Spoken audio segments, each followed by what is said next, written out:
Hello साथियों, आप सभी को एक बार फिर से हमारे YouTube channel education with Rohit channel में स्वागत है। साथियों, आप लोग कैसे हो? मैं आशा करता हूं कि आप सभी लोग अच्छे होंगे। तो आज की वीडियो में आपसे मैं हिंदी भाषा का एक छोटा सा टेस्ट लूंगा, स्पेशल सीटेड दिसंबर 2024 के लिए। तो इस टेस्ट में जो टोटल क्वेश्चन होंगे वो होंगे 15 और 15 में से आपको 10 सही करके दिखाना होगा। तो मैं समझूंगा कि आपकी तैयारी ठीक ठाक चल रही है। और ये सभी क्वेश्चन पेडोलॉजी के क्वेश्चन है, प्रीवियस ईयर के क्वेश्चन है, रिपीटेड क्वेश्चन है, यानी इसी तरह के क्वेश्चन आपके एग्जाम में हूबहू देखने को मिलेंगे।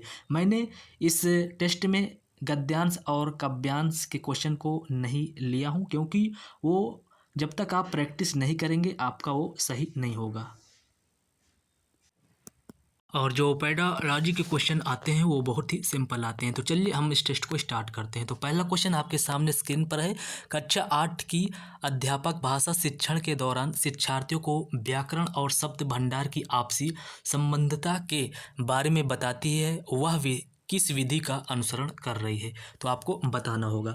तो सभी लोग बताने की कोशिश करें इसका राइट आंसर क्या हो जाएगा। तो देखिए, इसका जो राइट आंसर हो जाएगा वो हो जाएगा आपका कोश विषयक मॉडल, यानी पहला ऑप्शन बिल्कुल करेक्ट हो जाएगा। चलिए अगला क्वेश्चन देखते हैं क्या है। तो अगला क्वेश्चन आपके सामने स्क्रीन पर है। चलिए सभी लोग बताने की कोशिश करें इसका राइट आंसर क्या हो जाएगा। क्वेश्चन ये है, मानवीय मस्तिष्क में भाषा अर्जन उपकरण पहले से ही मौजूद है, जिसके माध्यम से परिवेश में मौजूद भाषाओं का अर्जन होता है। यह कथन किसके सिद्धांत से संबंधित है? तो आपको बताना होगा। सभी लोग बताने की कोशिश करें भाई, इसका राइट आंसर क्या हो जाएगा। तो नॉम चॉम्स्की द्वारा इस सिद्धांत का प्रतिपादन वर्ष 1959 में किया गया था। इस सिद्धांत के अनुसार वह मानते हैं कि बालक में भाषा को सीखने की क्षमता जन्मजात होती है, अर्थात भाषा अर्जन करने की क्षमता बचपन से ही छात्र में निहित होती है। तो कौन सा ऑप्शन हमारा बिल्कुल करेक्ट हो जाएगा? तो ऑप्शन नंबर 4 यानी नॉम चॉम्स्की जो है बिल्कुल करेक्ट हो जाएंगे। चलिए नेक्स्ट क्वेश्चन देखते हैं। तो नेक्स्ट क्वेश्चन आपके सामने स्क्रीन पर है, आप लोग यहाँ पर देख सकते हैं। क्वेश्चन है, भाषा अध्यापक होने के नाते भाषा शिक्षण का आपका क्या उद्देश्य होना चाहिए? तो बताइए भाई, इसका राइट आंसर क्या हो जाएगा। तो इसका राइट आंसर हो जाएगा संप्रेषणात्मक दक्षता का विकास, यानी 4 ऑप्शन बिल्कुल करेक्ट हो जाएगा। नेक्स्ट क्वेश्चन आपके सामने स्क्रीन पर है। चलिए क्वेश्चन को पढ़िए और सभी लोग बताने की कोशिश करें इसका राइट आंसर क्या हो जाएगा। तो इसका राइट आंसर हो जाएगा बहुत उच्च प्रभावात्मक फिल्टर, यानी चौथा ऑप्शन बिल्कुल करेक्ट हो जाएगा।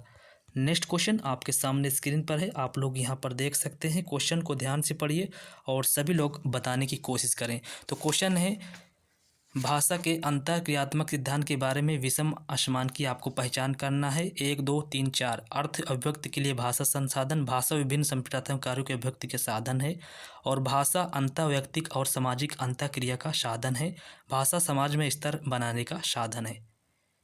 तो इसका जो राइट आंसर हो जाएगा, यानी पहला दूसरा तीसरा किस में है? तो हमारा फर्स्ट ऑप्शन में है, तो यही बिल्कुल करेक्ट हो जाएगा।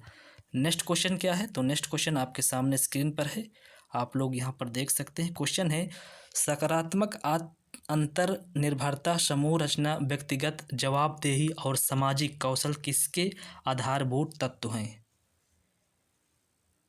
तो इसका राइट आंसर क्या हो जाएगा? सभी लोग बताएं, सभी लोग बताने की कोशिश करें भाई, इसका राइट आंसर क्या हो जाएगा। तो इसका राइट आंसर हो जाएगा सहयोगात्मक शिक्षण, यानी चौथा ऑप्शन बिल्कुल करेक्ट हो जाएगा। नेक्स्ट क्वेश्चन देखते हैं। तो नेक्स्ट क्वेश्चन आपके सामने है, एक भाषा अध्यापक होने के नाते निम्नलिखित में से कौन सा द्वितीय भाषा अर्जन के लिए अधिक सही रूप से लागू होगा? और इन 15 क्वेश्चन में से आपको 10 जरूर सही करने होंगे। तो इसका राइट आंसर हो जाएगा तनाव मुक्त परिवेश का सृजन, यानी चौथा ऑप्शन बिल्कुल करेक्ट हो जाएगा।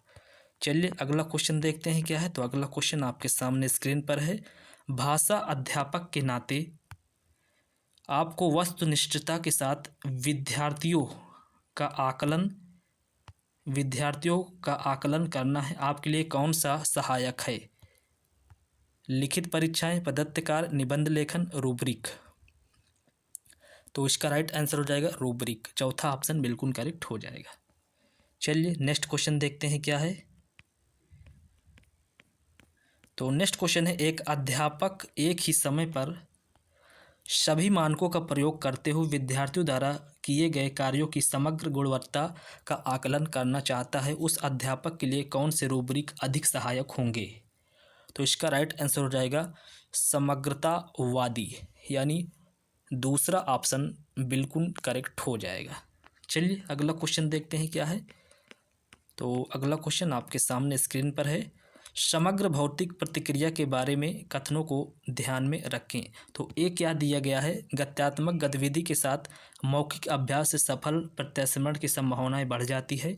और बी दिया गया है द्वितीय भाषा अर्जन बच्चे की प्रथम भाषा अर्जन के समांतर प्रक्रिया है। तो ए सही है कि बी सही है? ए और बी दोनों सही है, ए और बी दोनों गलत है। तो उपयुक्त विकल्प का चयन करिए भाई, और सभी लोग बताने की कोशिश करें इसका राइट आंसर क्या हो जाएगा। तो देखिए यहाँ पर ए और बी दोनों सही है, यानी तीसरा ऑप्शन बिल्कुल करेक्ट हो जाएगा। चलिए अगला क्वेश्चन देखते हैं। तो अगला क्वेश्चन आपके सामने स्क्रीन पर है। क्वेश्चन ये है, भाषा अध्यापक होने के नाते भाषा शिक्षण अधिगम के बारे में आपका क्या मत है? तो इन चारों को पढ़िए और नीचे उपयुक्त विकल्प का चयन करिए और सभी लोग बताइए इसका राइट आंसर क्या हो जाएगा। तो देखिए यहाँ पर भाषा अधिगम में बोधगम योग्यताएं उत्पादक कौशल से पहले आती है और श्रवण के द्वारा अर्जित कौशल दूसरे कौशल में स्थानांतरित होते हैं। भाषा शिक्षण में अर्थ पर बल देना चाहिए, ना कि नियमों पर। भाषा शिक्षण पर्यावरणीय प्रभाव से मुक्त होना चाहिए। तो आपको बताना होगा कौन सा ऑप्शन सही है। सभी लोग बताने की कोशिश करें इसका राइट आंसर क्या हो जाएगा। तो देखिए यहाँ पर पहला, दूसरा, तीसरा ये जो है भाषा शिक्षण अधिगम के बारे में यानी सही मत है, यानी पहला ऑप्शन बिल्कुल करेक्ट हो जाएगा।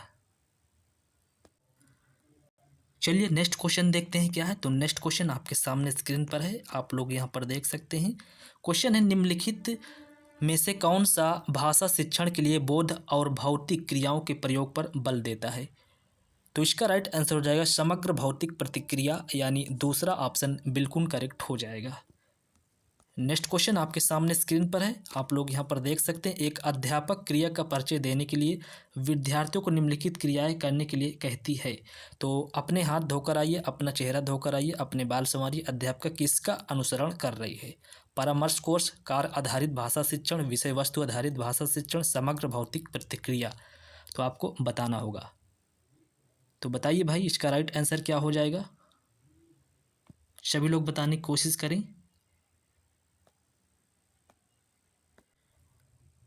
तो देखिए इसका जो राइट आंसर हो जाएगा वो हो जाएगा समग्र भौतिक प्रतिक्रिया, यानी चौथा ऑप्शन बिल्कुल करेक्ट हो जाएगा।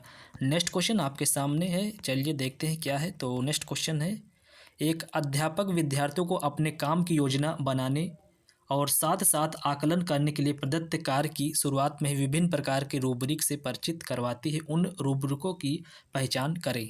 सामान्य रूब्रिक, समग्रता वाले रूब्रिक, विश्लेषणात्मक रूब्रिक, विशिष्ट कार्य आधारित रूब्रिक।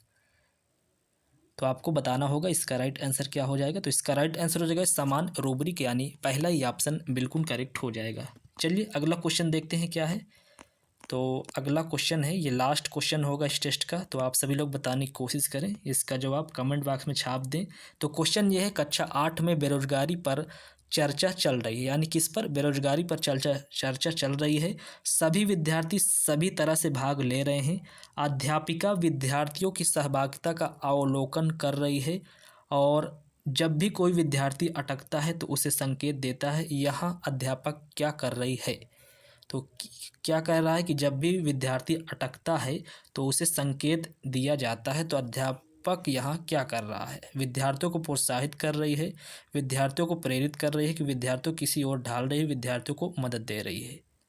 तो आपको बताना होगा अध्यापिका विद्यार्थियों को क्या दे रही है।